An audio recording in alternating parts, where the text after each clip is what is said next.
Hey, guys, do you ever have one of those shows that you needed to rewatch because you ended up accidentally watching the show out of order? Well, for me, that's this particular show. Eek the Cat is a show that I remember initially watching while playing video games back in 2019, and I remember watching the show out of order because some playlist that I tried watching the show on was in random order. And I did like this show to a point where I considered it underrated. But thinking about it in early 2020, just how good was this show?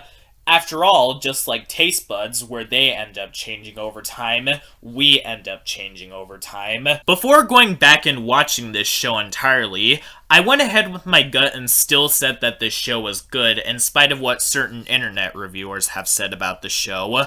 But then again, I was also conflicted about if this show would be as good as I remembered it, since there were certain other things that I remembered liking that I ended up disliking later on. The Drake and Josh episode, Football at first, was an episode that I loved, to a point where it was initially one of my favorite episodes of Season 2 of that show, but rewatching it, that episode became one of my least favorite episodes of Season 2. And for a while, I was under the belief that the movie Robots was a good movie, and when revisiting the movie years later, I was hoping that it was going to be good and I would consider it underrated, but to my surprise, that movie has aged like milk and I consider it as one of Blue Sky's worst movies along with Ice Age Collision Course.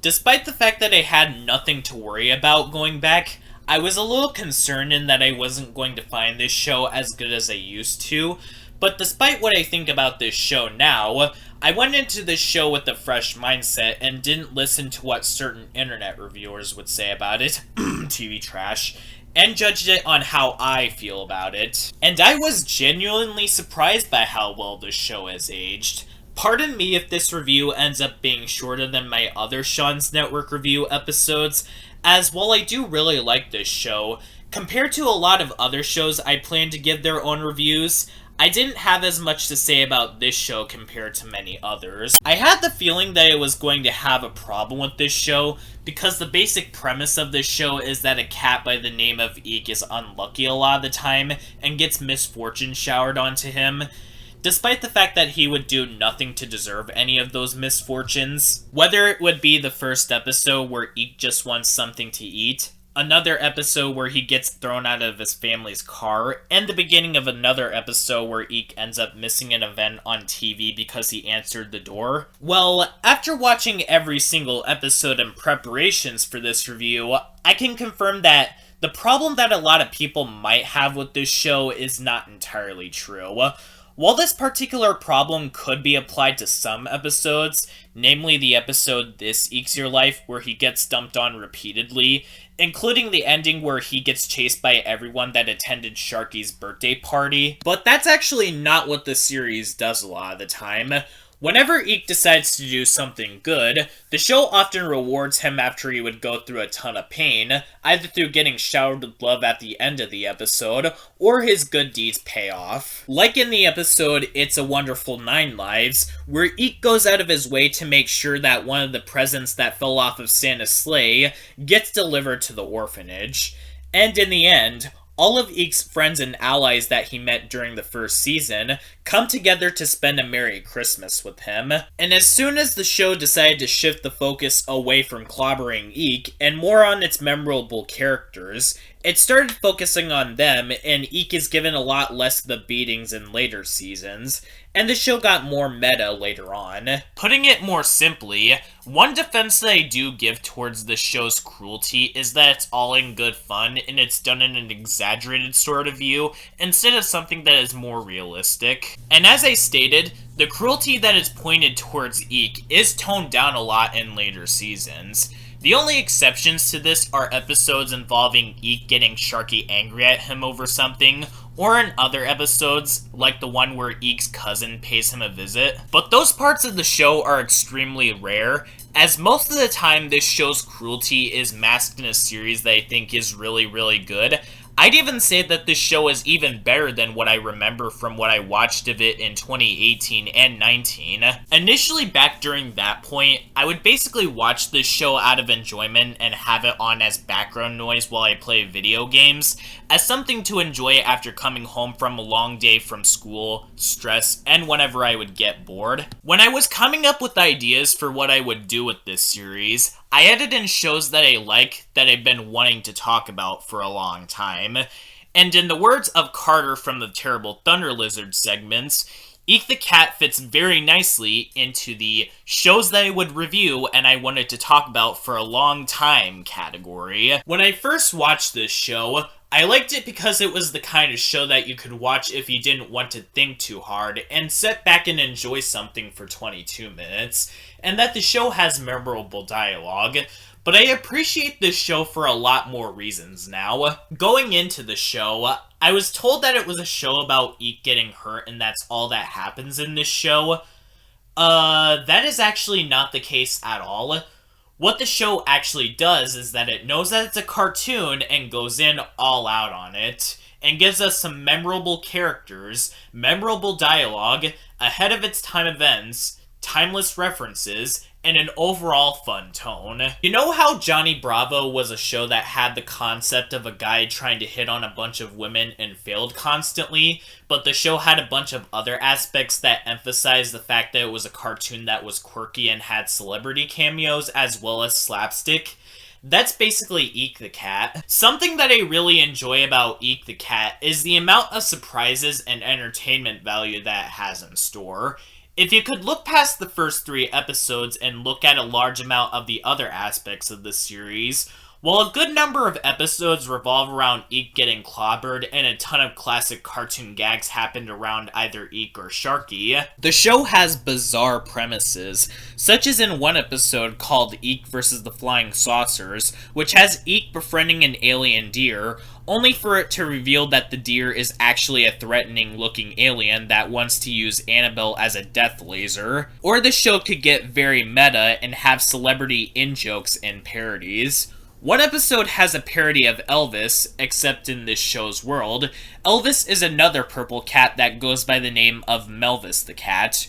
Or in one of the terrible ThunderLizards segments, which has a parody of Mr. T, who goes by the name of Mr. T-Rex, using his iconic line, "I pity them fools." And an entire episode that goes straight into the Fox Kids building, where we get to see the creators of the show and we get to see how the show is made, which includes the fact that the animation in the show is outsourced to Nelvana, a company from Canada. And I was genuinely surprised by how ahead of its time this show is. Despite the fact that this show came out in the 1990s, it's amazing how so many things that this show makes jabs at, like how flawed the education system and how soulless that executives are still major issues that still apply to a lot of the things of today. And the ways that everyone in the world that surrounds Eek acts is more relevant today than they were back then.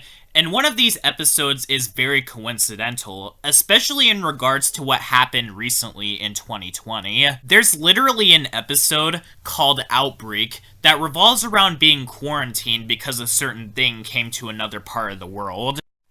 With that being said though, Eek the Cat is not a perfect show, and I don't act like it is. So far on Sean's network reviews of the shows that I'm reviewing and have yet to review, Eek the Cat is definitely not at the top of the ranking, nor is it even close to being the best cartoon that I've ever reviewed. I definitely don't find this show to be as good as, say, Puka, OK Kale, Let's Be Heroes, or Oban Star Racers. However, I'd still put this show in the top 4, being better than both Nightmare Ned and Teacher's Pet. But there are still some things that I need to point out. As I pointed out in the beginning of the review, the mean-spirited angle with how the world beats down on Eek can go a little overboard, particularly in the first couple of episodes, to a point where, unlike with Puka and how that show had Puka force-kissing Garu, I can really see how this show beating down on Eek can really affect someone's enjoyment of it. The first 3 episodes in a row are a showcase of this, and it takes till episode 4 for the show to take the fun and enjoyable direction that I like so much in this series. Speaking of which, if you're someone who hasn't watched this series and wants to watch it, I'd recommend skipping the first episode and maybe watch the second episode if you want context of what the squishy bears are first. With that being said, the first episode does not make a good first impression whatsoever. To some random newcomer because of this first episode, they might believe that this entire series is like this and that the world is constantly out to get Eek throughout the entire series. And the episode itself feels like it goes on forever, with long drawn-out gags with the punchline always being that Eek gets hurt, and the episode also doesn't even have any other jokes to support it. And that is actually also a problem with Season 1. The episodes feel like they should have been reduced to 11 minutes. I know that I have and will already get onto shows for only using the 11-minute format like Robot Boy and Ollie's Pack, since those shows have stories that feel like they have too much content to fit into 11 minutes, so they feel like they should have branched out to being 22 minutes instead. Eek the Cat is the opposite, because of how very little the show has to fit each of its stories into 22 minutes. Thus, because each episode in the first season goes up to 22 minutes, the episodes start to drag to a screeching halt. And I am glad that as soon as Season 2 rolled around, they decided to switch to 11 minutes. I mean, the episodes in Season 1 from Episode 4 to onward were still good and fun. It's just that the runtime and pain towards Eek needed to be toned down a little bit. Which is why Season 2 was a massive improvement, and for the next 2 seasons afterwards, the show was at its peak. But it wouldn't be too long until that was gone, as Season 5, not gonna lie, was the weakest season of the entire series. It wasn't bad by all means necessary. The show did go out before it did get any worse, but Season 5 was a showcase that the show was running out of ideas and was running out of steam. I have an idea on why this might have been the case. During Season 4, there was a collection of episodes for one of the shows that Eek was sharing the time slot with, named Klutter. I'll get to talking about this collection of episodes in a little bit, but to make this quick, all 8 of these episodes took up a lot of episodes in Season 4. Literally 4 episodes in a row at the end of that season were taken up by either the terrible ThunderLizards or Klutter. And I'm pretty sure that this was the case since during the production on the season, one of the creators of this show, Bill Kopp, was over at Disney working on Schnookums and Meat, which, if you've seen my review on the Tom and Jerry comedy show, you probably know what I think about Schnookums and Meat. The show tries so hard to be like Ren and Stimpy. However, despite the fact that it tries to be like Ren and Stimpy, the show had absolutely no idea what made Ren and Stimpy work, so it ended up playing things so safe that the slapstick ended up falling flat on its face, and it was already blatantly being like Ren and Stimpy, to a point where it's on par with those animated mockbusters and Coconut Fruit Salad Island. So because Schnookums and Meat ended up being a massive failure for both Disney and Bill Kopp, and because Klutter ended up collapsing on itself during its final episode, the crew was probably exhausted, and so the magic that Eek had before was pretty much drained. The terrible ThunderLizards parts of the series were still going strong. Those collection of episodes I'll also be getting to later. And there was at least one episode in the season that recaptured the magic that made me enjoy this show, Fists of Fury, but a majority of the season was just kind of dull. And I think I know why that is the case. One of the things that made me enjoy the first 4 seasons was the characters and their memorable dialogue. I mean, who could forget Eek's family members consisting of the mom, who is oblivious towards what would happen to Eek, and how she would listen to a language educator while sweeping, Wendy Elizabeth and how sensitive but interesting she could be, as well as Annabelle and her interaction with Eek, and the memorable running gag about others talking about her weight, and the Squishy Bears, which were this show's equivalent of Itchy and Scratchy from The Simpsons. Well, to cut this short, in Season 5, they don't show up that much anymore. I mean, we see Eek's mother figure for a short cameo in Nightmare on Elmo Street, and Annabelle shows up for a brief moment in The Sound of Music, but other than that, everyone is practically abandoned. Maybe we'd see a few extras here and there, as well as Mittens and Elmo the Elk, but besides those particular characters, most of the episodes in Season 5 revolve around Eek and Sharky, to a point where by this point in the series, instead of being called Eek the Cat or Eek Stravaganza, the series should be renamed The Eek and Sharky Show, because Eek's interactions with Sharky this season are so played out that it almost feels like an entire spin-off with these two getting into situations with each other that was rejected, so they decided to do these episodes as a last resort. Yes, I know that Eek and Sharky are major characters, but this show was about more than Eek and Sharky. The show started off with Eek getting into interactions with many other characters like his family, his girlfriend, Elmo the Elk, and even the world. This isn't like Ren and Stimpy, where that show established that the two main characters were what we spent the most time with. Eek started out with the main character getting into situations with plenty of other characters, so this particular change was jarring. And I don't know why they decided to spend the most focus on Eek and Sharky, since I always believed that the Eek and Sharky dynamic of the show was always the weakest aspect of it. Here's the joke that the show does a lot whenever Eek goes onto Sharky's territory and bad luck ends up happening.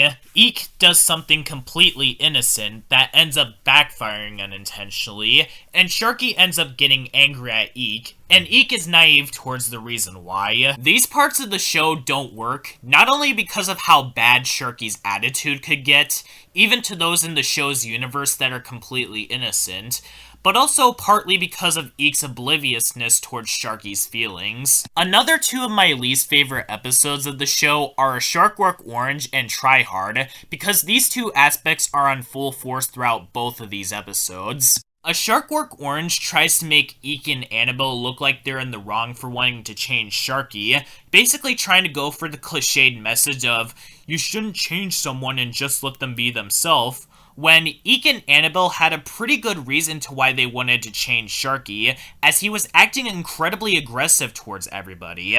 And they wanted him to become tame, as he was making everyone around him miserable and intimidating them, which is not the type of behavior that you want to have, especially in the neighborhood that they live in. And Try Hard is this show's equivalent of Demolition Doofus from SpongeBob, where it makes the one who tries to hurt the victim become justified in being mad at the victim, where Eek takes Sharky's ribbon for his statue without permission, ruining what Sharky was working hard on for months. I know that Eek didn't know that the ribbon was for the statue that he was working on, but Eek still should have asked for permission to borrow said ribbon, and for once, Sharky was actually justified in getting mad at him. Admittedly, trying to kill Eek was a bit too far, but like Demolition Doofus, Sharky was at least justified in getting angry. You'd be mad too if someone took something from you without permission and ruined what you were working so hard on for months. That's like going into someone's house and stealing someone's console without permission.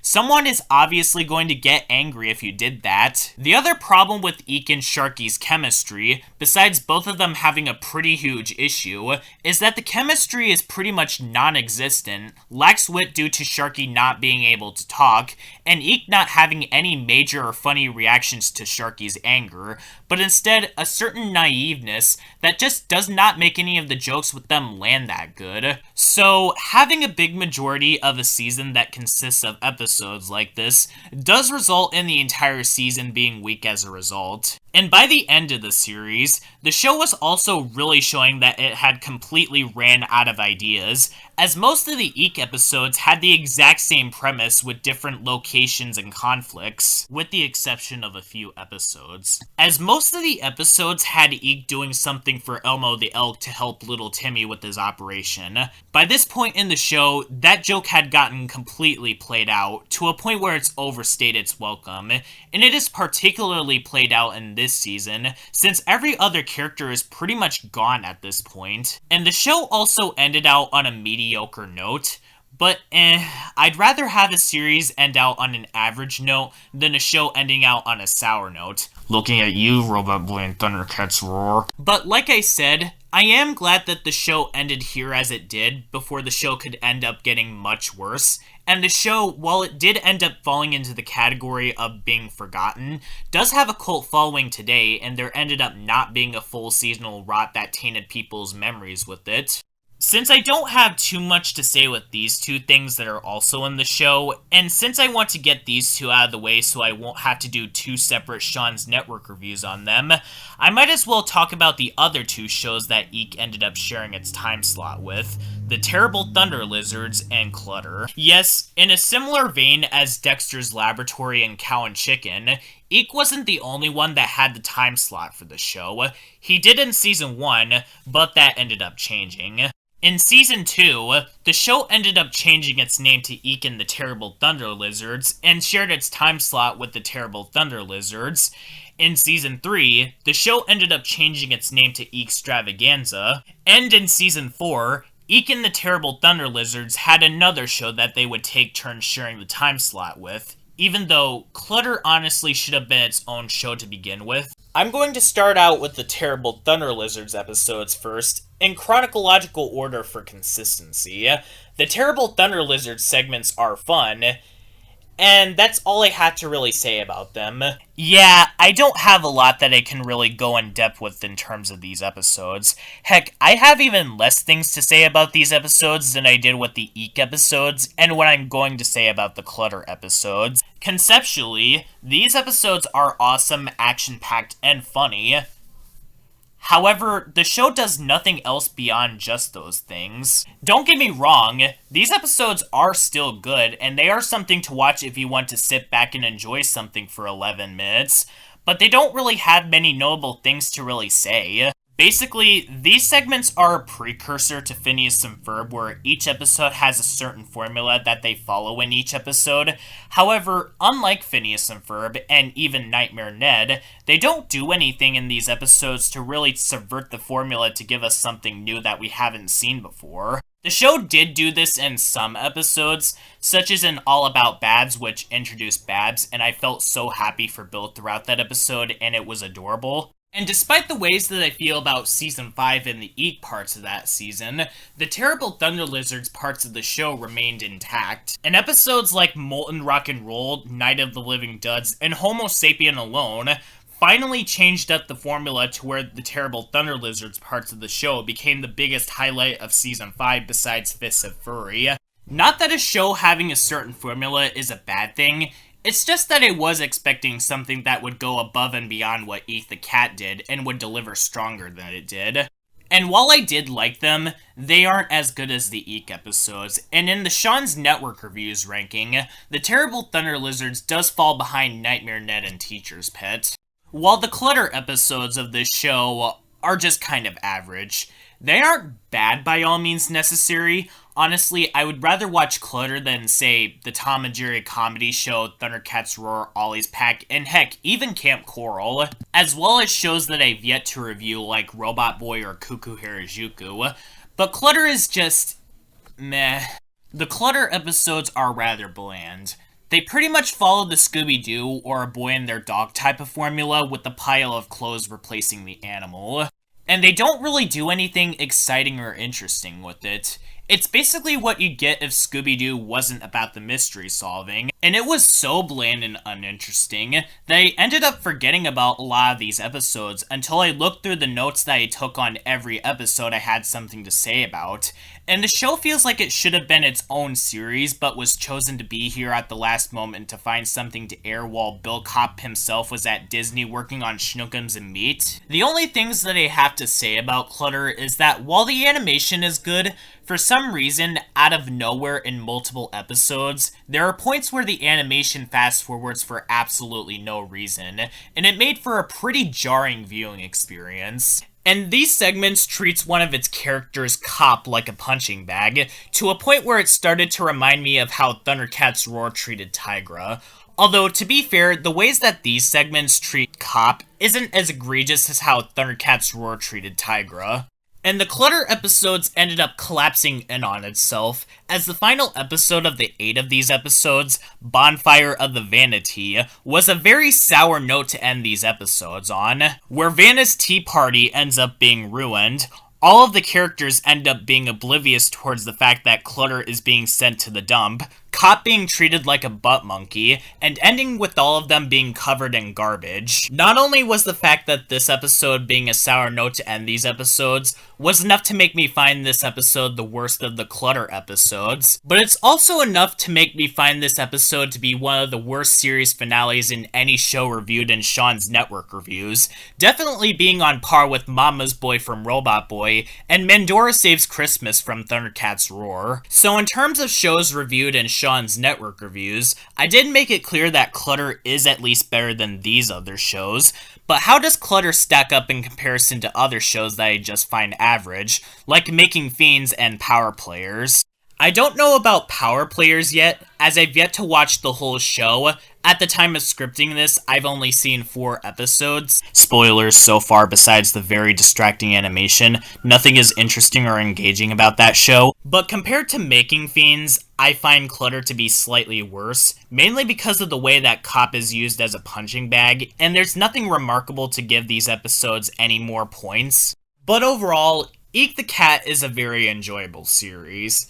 It's not the greatest thing in the universe, nor is it high art, but the show is overall fun, and even though the show did go out on an underwhelming note, I can think of other shows that did go out in a similar way, and that final season didn't change the fact that I was enjoying myself while watching, and despite the fact that I do believe that the terrible ThunderLizards could have subverted things for each episode, those episodes were fun as well, and while the Klutter segments were average, they could have been much worse. This is a show that I think definitely deserves more recognition than it currently gets. While there are definitely high-quality Jetix Play recordings of the episodes right now, the episodes have never gotten a digital release, and that is quite sad, as this show is a lot of fun, and the show can get so cheeky at points that at times, it can get on par with other shows that aired around the same time that this show aired, like Tiny Toon Adventures and Animaniacs. But hey, with Disney owning Fox and this show now,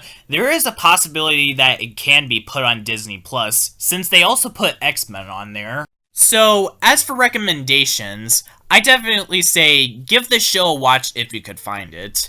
As a starting point for the show, start from episode 3, then work your way from there, or start from episode 2 if you want more context about the Squishy Bears. Because there is a lot of things to appreciate about this show. You won't like it as much as, say, Tiny Toon Adventures and especially Animaniacs, but this show is something that you could watch if you want something fun for 22 minutes. Just make sure you jump out at the end of Season 4 before you witness the underwhelming note that this series ended on, and just watch the terrible ThunderLizards parts of that season and Fists of Fury, and you'll be good to go. Well, Eek the Cat did what Eek himself said.